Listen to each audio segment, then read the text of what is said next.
네, 여러분, 연말정산에 대해서 혜택을 받고 싶어서 여러 가지 금융상품들 많이 가입하실 거예요.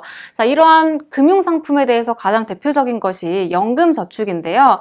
자, 연금저축을 우리가 세액공제 목적으로 무턱대고 가입하면 안 되는 이유에 대해서 이번 시간에 보도록 할게요. 자, 일단 우리 연금저축이라는 금융상품도 있고요. 그리고 퇴직금에 대해서 우리 개인형 퇴직연금이라고 해서 IRP라는 거 많이들 가입을 하십니다.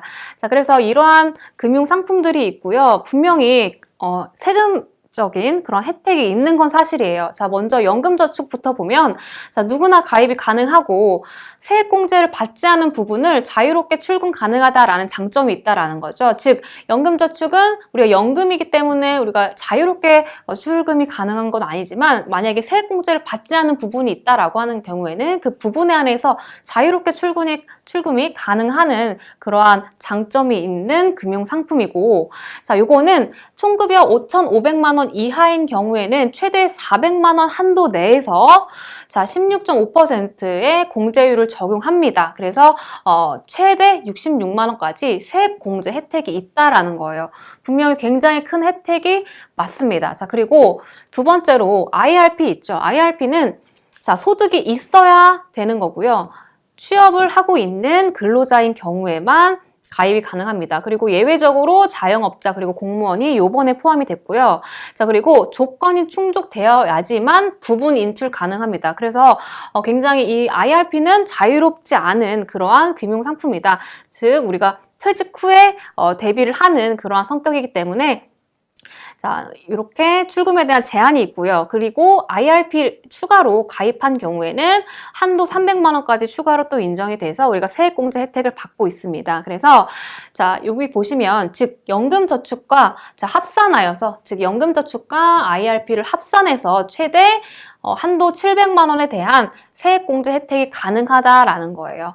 자, 그리고 두 번째 보시면 중도에 해지했다라고 하는 경우에는 자, 요게 이제 중요한 부분이죠. 세액공제를 이미 지금 16.5% 그리고 최대 66만 원까지 세액공제를 받았다라고 했을 때는 만약에 내가 이걸 중도에 해지했다. 그러면 요 공제받은 금액 있죠. 요거를 다시 뱉어내야 된다라는 거예요. 그래서 요거를 다시 뱉어내야 되고 그것뿐만 아니라 중도 해지했기 때문에 그 연금액이 나한테 수령이 되겠죠. 그럼 그 수령한 연금에 대해서 그 세금, 즉 소득세가 발생됩니다. 그래서 그 수익금의 16.5%가 세금으로 부과된다라는 거예요. 즉 이중으로 우리가 페널티를 받게 되는 거죠. 첫 번째, 그동안 세액공제 받은 거 뱉어내라. 그리고 두 번째, 수령하게 대해서 소득세까지 내라라는 거예요. 그래서 굉장히 중도에 해지한 경우에 나의 손해가 클 수 있다라는 거예요. 그래서 우리가 은행에 가면 12월 달에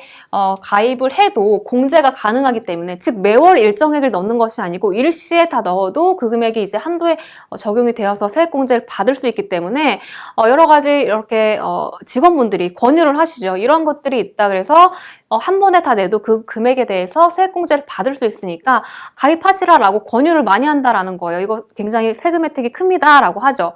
하지만 여러분들이 무조건 그것을 가입하시면 여기서 보신 것과 같이 손해를 많이 끼칠 수가 있다라는 거예요. 그래서 결론적으로 어떻게 판단을 하시는 게 좋냐면 자, 먼저 목적이 분명해야 된다라는 거예요. 내가 세액 공제를 받을 목적으로 이러한 연금에 가입했다라면 그거는 다시 한번 생각을 해보셔야 됩니다. 즉 내가 나중에 퇴직 후에 연금을 받겠다라는 그러한 순수한 연금 목적인 경우에는 내가 낼 수 있는 금액을 대비하는 것이 바람직하겠지만 단순히 세액공제를 받을 목적으로 가입을 한다라고 하는 경우에는 이게 이제 중간중간에 해지를 하게 될 수가 없기 때문에 즉 해지를 하게 되면 굉장히 손해가 크기 때문에 내가 낼 수 있는 금액에 한해서만 여러분들이 가입을 하셔야 된다라는 겁니다. 그래서 이러한 경우 굉장히 많이 봐요.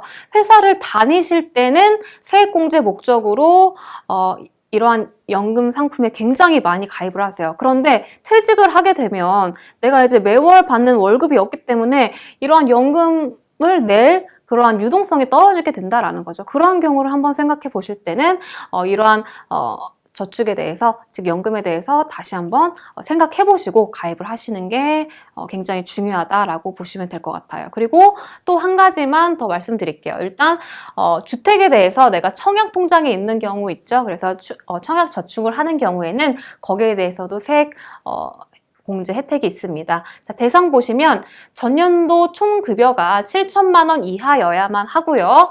그 다음에 주택이 없는 무주택자여야만 합니다. 그래서 요거를 국세청에다가 제출을 하셔야, 또는 회사에다가 무주택 확인서를 제출하신 근로소득자라면 주택 청약에 대해서 납입한 금액이 있을 때는 그 금액에 대해서 40%까지 소득 공제를 해줍니다. 물론 한도가 있습니다. 연 240만 원.